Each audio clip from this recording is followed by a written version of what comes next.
Here's the deal, Max. Here's what you're missing. You're not highlighting how bad Kawhi is in terms of leadership.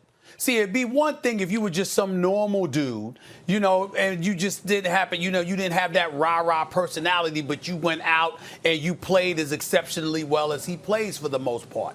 But when you are the complete antithesis of that, where it's national news that you actually laughed at a press conference. Actually laughed. Because you laughed, it was national news. Because they've never seen anything from your personality. Because you're you have a penchant for giving one-liners and being gone. Because even when you're a star, people barely talk to you because you pretty much have nothing to say. You literally could work for the CIA. I mean, they look at you like that. It's a different animal with Kawhi Leonard. And when you are that extreme with your willingness to be a little bit, not extremely quiet, non-communicative, no rah-rah and stuff like that, that's where it's taken to another level because it goes in the opposite direction. When you pay a guy superstar dollars and pay him max dollars, it's not just because of his ability to perform on the court. It's because of the ability he has to galvanize the folks around him. Tim Duncan, with his quiet personality, he was quiet to the media. He wasn't quiet to his teammates. He was a jokester. He played around. He had a great personality. You look at Steph, you look at LeBron, you look at others. There's a difference. That ain't Kawhi. That's a problem. I'm not disputing that, guys. I'm saying who would be the better leader. In other words, do you have a chance to win a championship if Paul George is the leader of your team? I think the answer is no. But Kawhi's won 2 championships, and both times he was the MVP. And whether or not he was the leader, he wasn't asked to be a leader on that Spurs team. They gave him the MVP. On the Toronto team, who was the leader? You want to say Kyle Lowry? At the very least, Kawhi. Hell yeah! If you said Kawhi led the Raptors to the championship, that wouldn't be a lie. If Paul George ain't going to lead you to a championship, like if he's the leader, you're running up the white flag. So far in his career, maybe it can change, but it hasn't been the case so far. And it's been largely a result of his play in the playoffs. I take no pleasure in saying that. I love Paul George. I love watching him play. But they were down 3-1. They were down 3-1. Paul George had 26 and 33 before the game 7. You talking about one game. Well, that same one game, your leader didn't show up. Kawhi Leonard didn't show up either. I'm talking about, by the way, you're right, although Kawhi wasn't hitting the backboard from a corner 3. But you're right, Kawhi had a bad Game 7. There's so few bad performances from Kawhi throughout the years in the playoffs. Go ahead, KP. Paul George, there are many games, including in these last playoffs, where he didn't show up. But Go ahead, KP. Max, you keep talking about what's going on the court. A leader is more than just playing basketball, Max. Leadership is everything. The whole is making everybody feel comfortable, everybody feel whole. Being able to address situations when things are not going well for you, but things are going well for the team. That's a real leader.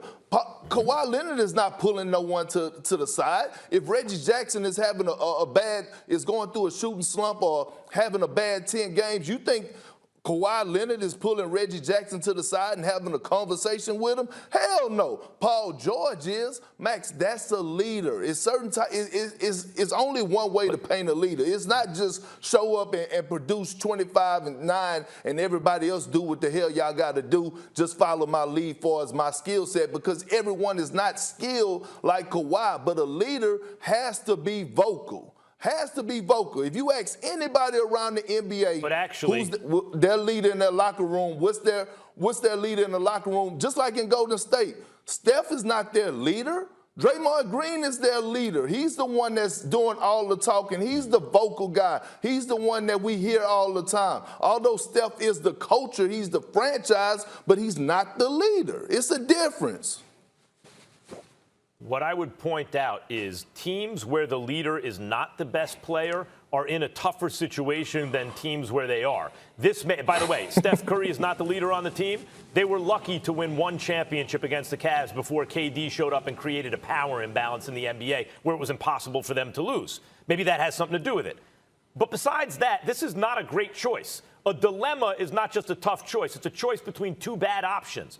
These, if you want to paint Kawhi that way, and you may be right, he's incapable of doing it based on your experience, Perk, just showing up and leading by example. He has to be more vocal. It's not in him. Well, then Kawhi is not a good choice, but neither is Paul George. The question is, which leader can lead you to a title? That may be. That's why I think we all thought they should have gotten Rondo. They needed a guy like that. And maybe neither one of these guys are. If I had to choose between the two, give me the guy with 2 finals MVPs, not the guy with a reputation for going away in the playoffs. Well, let's go to your guy, Max. Let's go to your guy, because this same Kawhi Leonard, you ain't never heard those complaints about LeBron. You ain't never heard those complaints about other leaders. You see guys complaining about him all the time. Well, privately, off the record and all of this other stuff. Why are they doing that? Because apparently, outside of his game, he's having a negative effect on the franchise, or at least he did last year.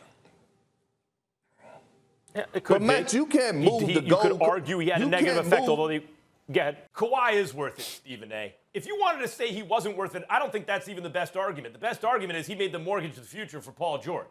But even then, I would say it's worth it. Because if you're the Clippers and you see what they're putting together with the Lakers, and your window looks like it's already shut, to try to win fans in that town, because for years the Lakers stunk until Jeannie Buss wrestled control of the organization, and 3 years later they won the chip.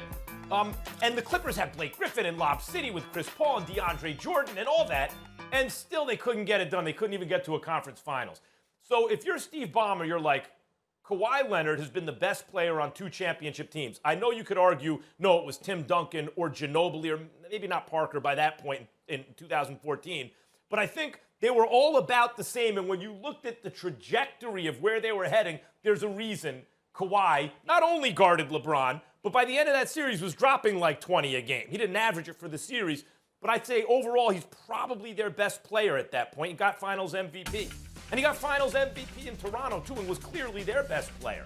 And you could say, well, KD didn't get hurt. Well, if KD didn't get hurt, no one, LeBron James wouldn't have beaten the Warriors. He couldn't for 2 years. They got squashed by that Warriors team. Of course that's true. And you want to argue Clay, I don't know. I can't prove a counterfactual, Stephen A. I think the Raptors would have won. You think the Warriors would have won. But the Raptors did win. That's best player, arguably, at least, on 2 championship teams. And anyway, 2-time finals MVP. So, no, he doesn't lead the way you're discussing, right? But there's a difference between that and a guy who, say, over-dribbles or throws teammates under the bus in the press. Kawhi ain't doing that. Kawhi's playing the way a teammate would want him to play. He's just not, as you would say, galvanizing the troops. To me, that's still worth it. If that guy's going to go out and ball and make the team better and not demoralize anyone and not hog the ball and stuff like that and play good team basketball, I'm good. Well, first of all, I think you're wrong, but understand, not only is he not galvanizing, but he is dividing indirectly, because if you take into account the beef between Montrezl Harrell and Paul George, assuming there's truth to that, which obviously I've heard, well, where would that stuff with Paul George come from in terms of how Paul George and Kawhi Leonard was being treated? Remember, Kawhi Leonard was a 2-time NBA champion. He was a 2-time NBA Finals MVP. But Paul George was receiving similar treatment, even though he had never even been to the finals, let alone capture 2 championships and 2 NBA Finals MVP. So where would that come from? It would feed off of Kawhi Leonard, because Kawhi Leonard made Paul George's arrival a condition upon him arriving with the Los Angeles Clippers. See, this is where the accountability comes into play.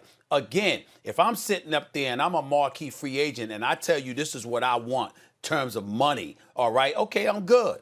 But when I sit up there and I say, not only do I want this money, not only do I want these perks, but I don't give a damn what you have to do, get that guy too.